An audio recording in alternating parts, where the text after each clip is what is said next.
الحمدللہ ہمارے انعامات کا سلسلہ ختم ہوا۔ ہم میں حضرت اقدس فرزند حضرت مولانا مفتی محمد رفیع عثمانی رحمہ اللہ کی خدمت میں گزارش کرتا ہوں کہ وہ اپنے قیمتی نصائح اور بیان سے ہم لوگوں کے دلوں کو منور فرمائیں۔ حضرت مولانا مفتی زبیر اشرف عثمانی صاحب دامت برکاتہم العالیہ۔ بسم اللہ الرحمن الرحیم، الحمد للہ رب العالمین، والصلاة والسلام علی خاتم النبیین محمد وعلی آلہ واصحابہ اجمعین۔ حضرات علماء کرام، بزرگان دین، مشائخ اعظام، حضرات اساتذہ اکرام، عزیز طلبہ، عزیز سامعین، محترم خواتین، محترم معلمات، میں آپ حضرات کو انتہائی مبارکباد پیش کرتا ہوں۔ جو مدرسے کی کارکردگی آپ نے دیکھی، جس طرح مدرسے میں آپ نے محنت دیکھی، یقیناً جہاں یہ حضرت مولانا انعام اللہ صاحب دامت برکاتہم کی اپنی اپج، اپنا شوق، اپنی محنت ہے، ان کا اخلاص ہے اور ان کی توجہ ہے، اسی طرح یہ مدرسے کے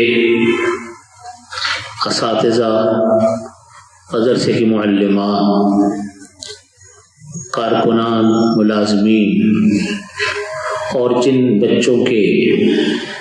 کے بچے اس ادارے میں پڑھتے ہیں، ان کے والدین، ان سب کی محنت اور توجہات کی وجہ سے آج یہ گلدستہ آپ کے سامنے موجود ہے۔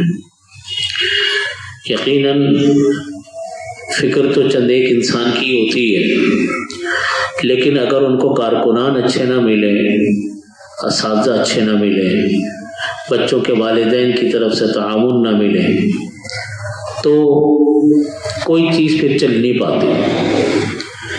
آج اللہ تعالیٰ نے اس ادارے کو جس جگہ پر لا کر کھڑا کیا اور جس طرح یہاں بچوں پر محنت ہو رہی ہے، یہ بہت خوشائند بات ہے، اور اللہ سے، رب العزت سے میری دعا ہے اللہ تعالی ہمارے اس ادارے کو اپنی بارگاہ میں شرف و قبول عطا فرمائے اور مزید ترقی عطا فرمائے، اور ہمارے ملک کے بچے یہاں تعلیم حاصل کریں، دنیا کی تعلیم بھی حاصل کریں، دین کی بھی حاصل کریں، اور معاشرے کا ایک بہترین انسان بنے، اور اس علم کو جو ان کو مل رہا ہے، اللہ رب العزت سے میری دعا ہے اس کو دوسروں تک پہنچانے کی وہ فکر کریں، کوشش کریں۔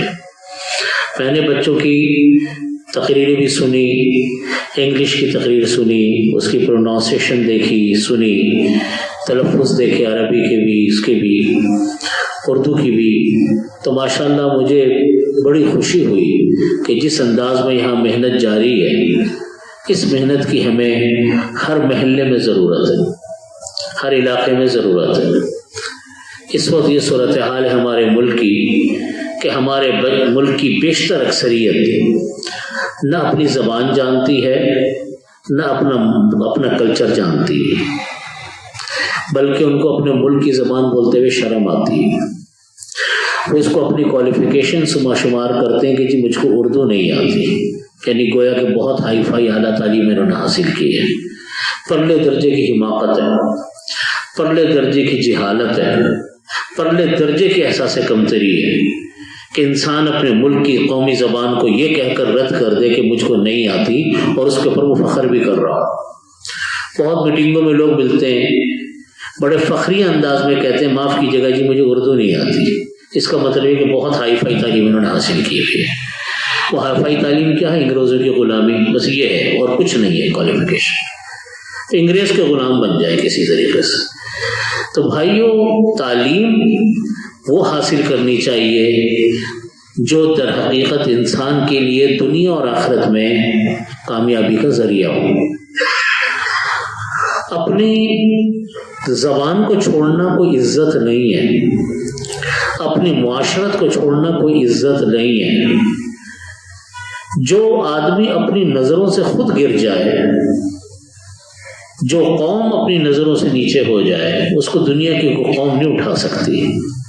ہم خود اپنی نظروں میں گرے ہوئے، ہمیں خود بھلا مجھے بتائیے، ایک ماں، آپ جگہ جگہ منظر دیکھتے ہیں، شاپنگ سینٹروں میں جائیں، کہیں ادھر ادھر جائیں، ماں اپنے بچے سے انگلش میں باتیں کر رہی ہے۔ کیوں کر رہی ہے؟ کس احساس کمتری میں مرے جا رہے ہیں؟ کون عزت کر رہا ہے ہماری اور آپ؟ اپنی زبان لکھتے ہوئے شرم، اپنی زبان بولتے ہوئے شرم، اپنا لباس پہنتے ہوئے شرم، تو دوسرے تو پھر غالب آئیں گے ہی آئیں گے۔ حدیث شریف میں نبی کریم صلی اللہ علیہ وسلم نے فرمایا، جس قوم کے اندر رشوت زیادہ پھیلتی ہے، جس قوم کے اندر رشوت زیادہ پھیلتی ہے اور سود پھیلتا ہے، اس قوم کے اندر یہ باتیں پیدا ہوتی ہیں کہ احساس کمتری پیدا ہوتا انسان کے اندر۔ وہ قوم جو ہے احساس کمتری کا شکار ہوتی ہے، احساس محرومی کا شکار ہوتی ہے۔ جیسے ہم ہیں، سب کچھ ہوتے ہوئے بھی ہم بالکل اپنے آپ کو سمجھتے کچھ بھی نہیں۔ میں بڑی افسوس سے یہ بات عرض کرتا ہوں کہ ہمارا معاشرہ جس رخ پہ جا رہا ہے، تعلیم کے حوالے سے بھی اور زبان کے حوالے سے بھی اور اپنے کلچر کے حوالے سے بھی، وہ انتہائی تشویشناک صورتحال سے ہم دو چار، انتہائی توجہ کی ہمیں ضرورت ہے۔ اس وقت یہ صورتحال ہے کہ جو بچے ہمارے ہاں کے اے لیول او لیول کر رہے ہیں نارمل اسکولوں میں، جن کے ہاں دینی تعلیم نہیں ہوتی، ان کی رپورٹیں ابھی حال فی الحال میں شائع ہوئیں کہ ان فارغ التحصیل بچوں کی اکثریت اپنے ملک میں رہنا نہیں چاہتی۔ جب ہم اپنے بچوں کو یہ ذہن دیں گے کہ نہ ہمارا کلچر کچھ ہے، نہ ہماری زبان کچھ ہے، نہ ہمارا ماضی کچھ ہے، نہ ہمارے اسلاف نعوذ باللہ کچھ تھے، تو اب کون سی نسل تیار کرنے جا رہے ہیں؟ کہاں کی کون سی نسل؟ نتیجہ یہ ہوتا ہے 2 لفظ سیکھے اور انہوں نے ویزے کی کوششوں میں لگے اور یہ جا ملک سے پرواز کر گئے۔ وہ ہمارا اثاثہ۔ ابھی میرے ایک دوست جرمنی میں رہتے ہیں، پچھلے دنوں والد صاحب کی تعزیت کے لیے آئے ہوئے تھے، تو وہ میرے سے کہنے لگے کہ اس عرصے میں چند ایک سالوں میں چند مہینوں کی بات وہ کر رہے تھے، کہہ رہے تھے کہ اس عرصے میں اتنی بڑی تعداد پاکستانیوں کی جرمنی آئی ہے، اور ان کا کام چونکہ امیگریشن اور ٹرانسلیشن سے ان کا تعلق ہے، تو کہہ رہے تھے کہ میں حیران ہوں کہ اتنی بھاری اکثریت پاکستان سے آئی ہے اور لیگل طریقے سے آئی ہے، انلیگل طریقے سے نہیں آئی۔ ان کو وہاں کی کمپنیوں نے ملازمتیں دی۔ ایک ہوتا ہے نا جو انلیگل طریقے سے جا کر پہنچ جاتے ہیں بارڈر کراس کر کے، ایسے نہیں، وہ نہیں، پڑھے لکھے لوگ کہہ رہے کوئی ڈاکٹر ہے، کوئی انجینئر ہے، کوئی کچھ ہے، کوئی کچھ ہے۔ میں حیران تھا، میں ان سے بھی یہ بات کر رہا تھا کہ جس قوم کے اتنا پڑھا لکھا طبقہ باہر چلا جائے تو اس کے لیے تو بڑے فکر کا مقام ہے اس ملک کے لیے کہ آپ کا تعلیم، جس ملک نے تعلیم دی، وہ جب کام کا وقت آیا تو ملک سے باہر چلا گیا۔ یہ احساس محرومی کیوں ہے؟ یہ احساس کمتری کیوں ہے؟ یہ اس وجہ سے ہے کہ ہم دین سے دور ہیں۔ بنیادی وجہ یہ کہ ہم دین سے دور ہیں۔ ہم نے دنیا کی عزت کو، دنیا کی دولت کو، یہ چند دنیا کی خوشنما چیزوں کو اپنا سب کچھ سمجھ بیٹھے، سب کچھ اسی کو سمجھ لیا۔ یہ نہیں سوچا کہ کل مرنے کے بعد ہم کہاں جائیں گے اور ہمارے بچے، اگلی نسل ہماری کہاں کھڑی ہوگی۔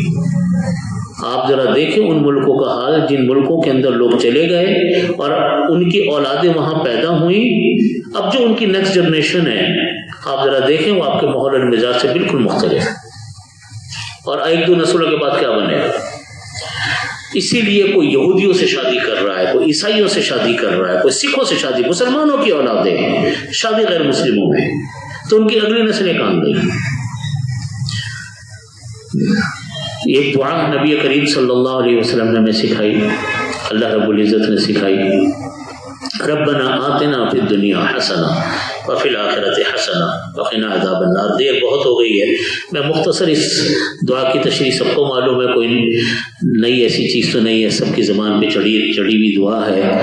ہر انسان کو ہر نماز کے بعد اس دعا کو ضرور پڑھنا چاہیے، ربنا آتنا فی الدنیا حسنہ وفی الآخرۃ حسنہ وقنا عذاب النار۔ اس کے اوپر ہمیں غور کرنے کی ضرورت ہے۔ علم ہو، زبان ہو، معاشرت ہو، دنیا کا کوئی کام ہو، اس آیت کے پس منظر میں دیکھیے کہ آپ کہ اللہ رب العزت ہمیں کیا دعا سکھا رہے ہیں۔ اے اللہ، مجھ کو دنیا کی نیکیاں عطا فرما، نیکیاں نہیں، اچھائیاں عطا فرما۔ عجیب لفظ ہے۔ قرآن پاک کی تشریح، حدیث شریف کی تشریح جب انسان کرنے بیٹھے تو جملے تو 2-3 ہی ہوتے ہیں، لیکن تشریح کے لیے بہت لمبا ٹائم چاہیے ہوتا ہے۔ ایسے دریا میں کوزہ، پورا دریا کوزے میں جیسے بند ہو جاتا ہے، ایسے الفاظ ہوتے ہیں۔ فرمایا کہ اللہ مجھ کو دنیا میں اچھائیاں عطا فرما۔ اب اچھائی کا کیا مطلب ہے؟ زندگی کے ایک ایک مرحلے کی اچھائی، تعلیم کی اچھائی، ایسی تعلیم جو انسان کو دنیا میں بھی کام دے، آخرت میں بھی کام دے۔ ایسی تعلیم لے کر بیٹھ گئے جو دنیا میں کے تو دنیا کے لیے تو کارآمد ہے، لیکن آخرت کے لیے وبال ہے۔ ایسی تعلیم کا ہمیں کیا فائدہ ہے؟ ایسی تعلیم کا ہمیں کیا کرنا ہے؟ اور دنیا کی اچھائی، تعلیم کے میں ہر مرحلے پر دنیا کی اچھائی، اولاد میں اچھائی، گھر میں اچھائی، پیسے میں اچھائی۔ پیسے کی اچھائی کیا ہے کہ حلال پیسہ انسان حلق سے اتارے، خدا نہ خواستہ کہیں حرام کی لت پڑ گئی تو کہاں جائیں گے؟ دعائیں بھی قبول نہیں ہونی، کوئی عمل قبول نہیں ہونا اگر ہم حرام حلق سے اتار رہے ہیں۔ تو دنیا کے ایک ایک مرحلے پہ اللہ رب العزت نے ہم کو فرمایا کہ اچھائیاں مانگو۔ اولاد میں اچھائی کہ اولاد نیک ہو۔ حدیث شریف میں فرمایا کہ مرنے کے بعد جس چیز کا انسان کو ثواب پہنچتا ہے، او ولد یدعو لہ، وہ بچہ جو تمہارے لیے کیا کرے؟ دعائیں کرے۔ یہ اولاد کی اچھائی ہے۔ ربنا هب لنا من ازواجنا وذرياتنا قرة اعین، عجیب لفظ ارشاد فرمایا، اے میرے رب، ہب لنا، ہم کو عطا فرما دیجئے، من ازواجنا وذریاتنا، اپنی اولاد، اپنی بیوی بچے، قرۃ اعین، آنکھوں کے ٹھنڈک ان کو بنا۔ یہ نہیں کہا کہ پیسہ کمانے والا بنا، یہ نہیں کہا کہ قابل بنا۔ بعض اوقات بچے قابل تو وہ ہوتے ہیں لیکن ماں باپ کی آنکھوں کی ٹھنڈک نہیں ہوتی۔ لفظ عجیب ارشاد فرمایا کہ آنکھوں کی ٹھنڈک بنا، جس کو دیکھ کر انسان کے دل اور آنکھیں کیا ہوں؟ خوش ہوں، ٹھنڈی ہوں۔ یہ اسی صورت میں ہوگا جب بچوں کے پاس دنیا اور آخرت کی ایسی ڈگریاں ہوں گی جو ان کو دنیا میں بھی کام دے اور آخرت میں بھی کام دے۔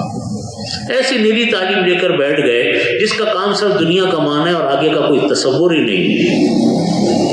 تو اے میرے رب، ہم کو دنیا کی اچھائیاں عطا فرما، وفی الآخرۃ حسنہ، آخرت کی بھی اچھائیاں چاہیے۔ صرف ہمیں دنیا مل جائے تو وہ نہیں، آخرت کی بھی اچھائیاں چاہیے۔ نہ صرف دنیا چاہیے، نہ صرف آخرت چاہیے، دونوں چاہیے۔ جب دونوں کی اچھائیاں ملیں گی پھر آخر میں فرمایا وقنا عذاب النار، اے اللہ مجھ کو دوزخ کے عذاب سے بچاؤ۔ یہ خلاصہ بتا دیا اچھائیوں کا، یہ خلاصہ اچھائیوں کا کہ آخرت کی دنیا کی بھی نیکی ملی، اچھائیاں تو مل گئی، لیکن نعوذ باللہ من ذالک ہم کسی مصیبت میں مبتلا ہو گئے آخرت کے۔ حساب کتاب تو یاد رکھو، دیکھو ہم کوئی حساب کتاب نہیں دے سکتے۔ اگر حساب کتاب کے دفاتر اللہ نے کھول دیے نا ہمارے لیے تو ہم تو نہیں نکل سکتے، کم از کم میں اپنی بات تو عرض کرتا ہوں، نہیں نکل سکتی۔ وہ تو اللہ تعالیٰ اپنے فضل سے ہی ہمیں اور آپ کو جنت میں بھیجیں گے، اپنے خاص کرم کے ساتھ۔ اپنا خاص اللہ کا کرم ہوگا تو ہم اور آپ جنت میں جائیں گے۔ جس کو جنت کا پروانہ مل گیا، جس کو دوزخ سے خلاصی کا پروانہ مل گیا، فَأُولَٰئِكَ هُمُ الْمُفْلِحُونَ، وہ انسان ہے کامیاب۔ وَقِنَا عَذَابَ النَّارِ، کامیابی یہ ہے۔ جس کو یہ ہے دنیا کی محنت کا ثمر. دنیا میں جتنی ہم اور آپ محنتیں کر رہے ہیں، کوئی کچھ کر رہا ہے، کوئی کچھ کر رہا ہے، کوئی کچھ کر رہا ہے، آخرت میں جو انسان نکل گیا، پار ہو گیا، جنت میں پہنچ گیا، دوزخ سے بچ گیا، یہ ہے کامیاب ترین انسان. اللہ تعالی ہمیں ایسا بنا دے. یہ حدیث شریف، یہ دعا سکھلائی اللہ رب العزت کہ میرے رب مجھ کو اچھائیاں عطا فرما، دنیا کی بھی آخرت کی بھی. صرف دنیا نہیں مانگی، صرف آخرت نہیں مانگی. دنیا میں رہنا ہے تو دنیا بھی چاہیے نا، اور اچھی دنیا چاہیے. دونوں کی اچھائیوں کے ساتھ خلاصہ یہ کہ آخرت کی نجات بھی چاہیے. آخرت کی نجات مل گئی تو دنیا کی آخرت کی ہر چیز ہم کو حاصل ہو گئی. اور یہ وہ دعا ہے جب ہم طواف کر رہے ہوتے ہیں تو رکن یمانی سے حجر اسود کے درمیان یہ دعا پڑھی جاتی ہے. کتنی مبارک مقام کے اوپر. تو یہ دعا ہے، اس دعا کے مطابق اللہ تعالی ہمیں زندگی گزارنے کی توفیق دے. میں تمام حضرات سے جو یہاں ہیں، اپنی گھروں کے ماحول کے اوپر ہمیں خصوصی توجہ کی ضرورت ہے. کہ گھروں کا ماحول مردوں سے اور خاص طور پہ عورتوں سے فروغ پاتا ہے. جیسی قوم میں تو تربیتی مرد تو ہوتا ہی عورت کے حوالے ہے. جب بچہ پیدا ہوتا ہے تو ماں کی گود میں ہوتا ہے، ماں پال پوس کر اس کو جوان کرتی ہے. جب بچہ جوان ہو جاتا ہے تو ماں دوسری عورت کے حوالے کر دیتی ہے، بیوی کے حوالے کر دیتی ہے. تو جوانی تک ماں کے حوالے، جوانی کے بعد بیوی کے حوالے ہو گیا. تو مرد تو چلتا ہی عورت کے ساتھ ہے، پیدا ہونے سے لے کے موت تک اس عورت کے حوالے رہتا ہے. تو گھر قومیں تو پلتی بڑھتی ماں کی گود میں ہے، عورت کی گود میں ہے. کسی نے کیا خوب کہا تھا کہ آپ مجھ کو اچھی مائیں دے دیں، میں آپ کو ایک بہترین قوم دے سکتا ہوں. بات یہی ہے کہ ہم اپنے گھروں کے ماحول پہ توجہ دیں. حقیقت یہ ہے اس وقت جو ہمیں ماحول نظر آ رہا ہے کہ ہم لوگ اپنے بچوں کی تربیت نہیں کر پا رہے، نہ ہمارے پاس ٹائم ہے اپنے بچوں کی تربیت کا. جس طرح وقت ہمارے ماں باپ نے ہمیں دیا، آپ کے ماں باپ نے دیا، جس طرح تربیت ہمارے اور آپ کے ماں باپ نے کی، کیا ہم بھی اسی طرح تربیت اپنے اولاد کی کرنے جا رہے ہیں؟ اس میں قصور ہے. ہم اپنے بچوں کی بڑی بڑی غلطیوں کے اوپر ہم پردہ ڈال کے بیٹھ جاتے ہیں. میرے والد صاحب مفتی محمد رفیع عثمانی صاحب رحمۃ اللہ علیہ فرمایا کرتے تھے کہ دیکھو جب بچے کی تم کوئی خرابی دیکھو نا، اس کو کہو ضرور. بچے کو یہ عادت پڑنی چاہیے کہ کوئی اس کو ٹوک رہا ہے، برا لگے یا اچھا لگے. بعض بچوں کو برا لگتا ہے، لگنے دے برا. اگر ماں باپ ہی نہیں ٹوکیں گے تو کون سی مخلوق نازل ہوگی ٹوکنے کے لیے؟ یا اساتذہ نہیں ٹوکیں گے تو کون ٹوکے گا اس بچے؟ فرمایا کرتے تھے کہ خرابی بچے کی یہ چھوٹا اژدہا ہے. فرماتے تھے اس کو پالو گے، اس کو رہنے دو گے، یہ بڑا اژدہا بن جائے گا. آج بچے جھوٹ بول رہے ہیں، ماں باپ چپ ہیں. آج بچے ڈانس گانے دیکھ رہے ہیں، ماں باپ چپ ہیں. بچے دھوکہ دے رہے ہیں، ماں باپ خاموش ہیں. تو آج بچہ چھوٹا ہے، اس کی یہ حرکتیں چھوٹی ہیں. جب آج آپ ان کو نہیں ٹوکیں گے، کل بچوں کے اندر پھر وہ جرائم اور بڑے ہوں گے. کوئی چور ایک دن میں نہیں چور بنتا، ڈاکو ایک دن میں ڈاکو نہیں بنتا، جھوٹا ایک دن میں جھوٹا نہیں بنتا. اس کے پیچھے سالوں کا ایک عمل ہوتا ہے. وہ کوئی اس کو جب ٹوک نہیں رہا ہے ماحول میں، ہر شخص اس کے تھپکیاں دے رہا ہے، ٹوکنے والا کوئی نہیں، اس سے نہیں نسل پروان چڑھتا. آج ہمارے ہاں یہی ہو رہا ہے. بچے موبائلوں پہ کھیل رہے ہیں، بالوں میں بچے موبائلوں کے اوپر فلمیں دیکھ رہے ہیں، ڈانس دیکھ رہے ہیں، گانے دیکھ رہے ہیں اور دوسری چیزیں دیکھ رہے ہیں. ماں باپ چپ ہے. بچہ جھوٹ بول رہا ہے، ماں باپ چپ ہے.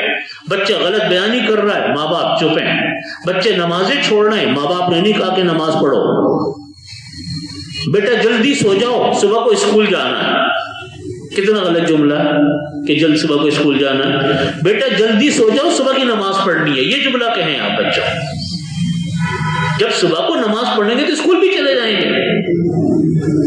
تو جب تک ہم بچوں کی تربیت کی طرف توجہ نہیں کریں گے، دنیا کی تربیت کو، اگر بچے ہمارے وقت ضائع کرتے ہیں، دیکھیے ہمارے یہ روایت سے بھی یہ بات پتہ چلتی ہے، کچھ گناہ ایسے ہوتے ہیں جس کی سزا اللہ دنیا میں ضرور دیتے ہیں اور آدمی کو بھگتنی پڑتی ہے. ایک پیسے کا ضیاع، ایک وقت کا ضیاع، ماں باپ کی توہین یا نافرمانی اور اساتذہ کی توہین اور نافرمانی، اس کی سزا جہاں آخرت میں اللہ تعالیٰ جو دیں گے سو دیں گے، لیکن دنیا میں اس کو بھگتنا ضرور پڑتا۔ آپ دیکھ لو، جو آدمی پرابلم میں ہوگا کہیں نہ کہیں ماضی میں اس کا قصور آپ کو نظر آئے گا۔ اللہ تعالیٰ اپنی نعمتوں کی ناقدری سے بہت ناراض ہوتے ہیں۔ کوئی کہے کہ اگر میں نے پیسے برباد کر دیے تو کیا ہوا، میری جیب میں تو پیسے ہیں نا۔ جیسے بگڑی ہوئی اولادیں ہوتی ہیں مالدار بچوں کی، تو ماں باپ اگر تربیت نہ کریں بچوں کی تو وہ ان کی گردن سے سریا ہی نہیں جاتا، وہ بربادی لگاتے رہیں گے پیسوں کی، ایک چیز نہیں اٹھا کر ادھر پھینک دی، وہ چیز نہیں اٹھا کر ادھر پھینک دی۔ ٹھیک ہے آج آپ کے پاس پیسے ہیں، لیکن یہ پتہ چلتا ہے کتابوں کی واقعات سے، طرح طرح کی چیزوں سے، کہ جو لوگ یہ کام کرتے ہیں اللہ ان کے مال میں بے برکتی ڈالتے ہیں۔ اللہ تعالیٰ، یہ اللہ کی نعمتیں، نہ رزق ہم پیدا، دیکھو رزق کا ضیاع کتنا بڑا گناہ ہے۔ رزق پیدا کرنے والے کیا ہم ہیں، ایک دانہ تو ہم پیدا نہیں کر سکتے، اس رزق کو ہم کیا اپنی مرضی سے حلق سے اتار سکتے ہیں؟ اپنی مرضی سے ایک دانہ ہم حلق سے نہیں اتار سکتے، ایک گھونٹ پانی اپنی مرضی سے نہیں اتار سکتے۔ اتنا ہم کر لیتے ہیں کہ جا کر بازار سے چیزیں خرید کے لے آتی، یہی کر سکتے ہیں نا۔ پیدا اللہ نے کیا، بنا کر پکا کر حلق سے اتار کر جسم میں ہضم کر دیا، یہ اللہ نے کیا، ان میں کسی چیز میں ہمارا کوئی دخل نہیں۔ تھوڑا سا بس دخل ہے کہ بازار سے خرید کر لے کر آئے اور آ کر گھر میں بنا لیے، اللہ کا رزق ہے۔ لیکن کیا اس خریدنے کے قابل ہم خود ہو گئے، یا وہ بھی اللہ نے ہمیں کیا؟ کیا ہمیں اللہ نے اس قابل بنایا کہ ہم دو پیسے کما لیں؟ اب اتنی نعمتوں کے ساتھ جب بچہ یا کوئی انسان اللہ کی اس دولت کو ضائع کرتا ہے، اللہ کتنے ناراض ہوتے ہیں۔ بڑی بڑی قوموں پر تباہی اس رزق کی کو ضائع کرنے سے آتی ہے، ناقدری سے آتی ہے۔ اللہ اپنی نعمتوں کے ضائع ہونے سے خوش نہیں ہوتا۔ اس کی میں آپ کو سمجھانے کو مثال دیتا ہوں، مثال تو اللہ تعالیٰ کے سامنے کوئی بھی نہیں چل سکتی۔ آپ کا کوئی بچہ ہو سمجھدار، ایک ہوتے چھوٹے معصوم سے بچے، ان کی بات نہیں کر رہا ہوں، گود کے جو بچے ہوتے وہ تو چیزیں لیتے رہتے توڑتے رہتے ہیں، ان کی بات نہیں۔ ایک سمجھدار بچہ ہے، 8-10 سال کا بچہ ہے، آپ نے اس کو کوئی چیز لا کر دی، اس نے اٹھا کر توڑ کے پھینک دی، دوسری مرتبہ دی پھر پھینک دی، تو آپ یہ کہیں گے اس بچے کو تو قدر ہی کچھ نہیں، چلو لے کر ہی نہیں آتا۔ بالکل اسی طرح جب اللہ تعالیٰ اپنی نعمتوں کی ناقدری دیکھتے ہیں، ناشکری دیکھتے ہیں، رزق کا ہو یا روپے ہو یا پیسے ہو یا دولت ہو، وقت اللہ کی کتنی نعمت ہے، قدر ہے، کتنی عظیم نعمت ہے۔ وقت کی ناقدری، بیٹھے ہوئے گپے مار رہے ہیں، ضائع کر رہے ہیں، صبح دوپہر شام رات، ایک حد ہوتی ہے ہر چیز کی۔ اللہ تعالیٰ اس کے اوپر انسان کے اس کی نحوستیں آتی ہیں۔ ماں باپ کی نافرمانی نحوستیں لے کر آتی ہے، اور اساتذہ کی نافرمانی نحوستیں لاتی ہے، ان چیزوں کی نحوستیں ہوتی ہیں۔ اس لیے بھائی اپنے بچوں کی ہمیں تربیت کرنے کی ضرورت ہے کہ وقت نہ ضائع کریں، اور ہم فرائض و واجبات کا بچوں میں اہتمام ہو، اخلاق اور کردار پر ہمیں خصوصی توجہ کرنے کی ضرورت ہے۔ اس عمر میں اگر ہم نے توجہ نہیں کی، بچے پھر ہاتھوں سے چلے جائیں گے۔ ماحول، ہمیں گھر کا ماحول درست کرنے کی ضرورت ہے۔ ماحول اس وقت درست ہوگا جب گھر کے بڑے درست ہوں گے۔ اس لیے دعا کو یاد رکھیں، ربنا آتنا فی الدنیا حسنہ، اے اللہ مجھ کو نیکیاں عطا فرما، دنیا کی بھی اور آخرت کی بھی، اور جو اصل خلاصہ ہے زندگی کا، قنا عذاب النار، اے اللہ ہم سب کو جہنم سے خلاصی عطا فرما۔ اللہ رب العزت ہمیں اس پر عمل کی توفیق عطا فرمائے۔ وآخر دعوانا اللہم صلی علی محمد وعلی آل محمد كما صليت على إبراهيم وعلى آل إبراهيم إنك حميد مجيد. ربنا ظلمنا أنفسنا وإن لم تغفر لنا وترحمنا لنكونن من الخاسرين. يا حي يا قيوم برحمتك استغيث أصلح لنا شأننا كله ولا تكلنا إلى أنفسنا طرفة عين. یا اللہ ہمارے تمام گناہوں کو معاف فرما، تمام صغیرہ کبیرہ گناہوں کی مغفرت فرما، دین اور دنیا کے ہر خیر عطا فرما، اس کے ہر شر سے ہماری حفاظت فرما۔ یا اللہ طرح کی عافیت نصیب فرما۔ یا اللہ ہر طرح کی عافیت نصیب فرما. یا اللہ جتنے بچوں نے یہاں تعلیم حاصل کی ہے کر رہے ہیں ان کو یا اللہ فلاح دارین عطا فرما, ان کے ماں باپ کو فلاح دارین عطا فرما, ان کے اساتذہ کو فلاح دارین عطا فرما, کارکنان کو ملازمین کو عطا فرما. یا اللہ اس مدرسے کو دین دگنی رات چوگنی ترقی عطا فرما. یا اللہ ہم سب کو, ہماری اولادوں کو, ہمارے گھر والوں کو یا اللہ دین اور دنیا کی ہر خیر عطا فرما, اس کے ہر شر سے حفاظت فرما. ہم سب کو یا اللہ جنت الفردوس عطا فرما, ایمان کامل پر خاتمہ نصیب فرما. یا اللہ عذاب قبر سے محفوظ فرما, ہر قسم کے آفات بلیات سے ہماری حفاظت فرما. یا اللہ پاکستان کی حفاظت فرما. پاکستان بہت بحرانوں سے گزر رہا ہے, یا اللہ ہمارے ملک کی حفاظت فرما. یا اللہ اس کی سرحدوں کی حفاظت فرما, اس کی تنصیبات کی حفاظت فرما. یہاں بسنے والے ہر انسان کی یا اللہ جان مال عزت آبرو کی حفاظت فرما. ہمارے ملک کی جو خراب صورتحال ہے یا اللہ اپنے فضل سے یا اللہ صورتحال کو ٹھیک فرما. نیک عادل حکمران عطا فرما. یا اللہ نیک اور عادل حکمران عطا فرما. ربنا تقبل منا انك انت السميع العليم وتب علينا انك انت التواب الرحيم. اللهم صل على محمد وعلى ال محمد وسلم.